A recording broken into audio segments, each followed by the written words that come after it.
The project we're working on is identifying books that we received through a program called the Jewish Cultural Reconstruction Project. So immediately after World War II, the US military established a depot to collect all of the materials that were looted by the Nazis. At that point, the Jewish Cultural Reconstruction Project worked to find homes for the books that no longer had an identifiable owner. These materials were given to mostly Jewish institutions in the US and Israel, a few in Europe and the UK. We received approximately 11,000 books.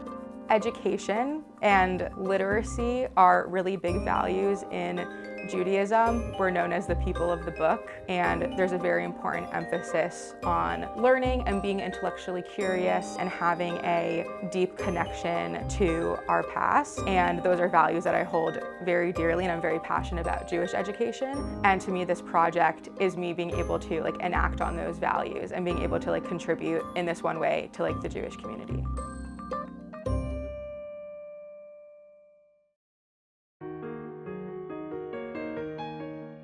We are going to do educational outreach, make a website. We want to share these things with the Brandeis community, both so that we can learn more about them and so that we can teach other people about what we found, what we can learn from it, and just make these materials more accessible.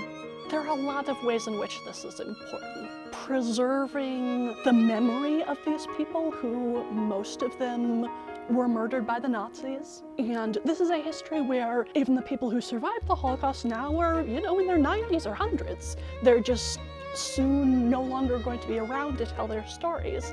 And these books tell a portion of that story that we can preserve. As I'm going through these books, as you might imagine, it can be really emotionally difficult to see all these stamps from people who were killed, from institutions that don't exist anymore, from literally Nazi stamps.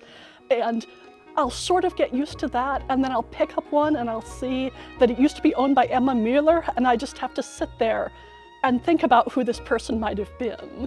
And just knowing that they had a name somehow really connects me to that history.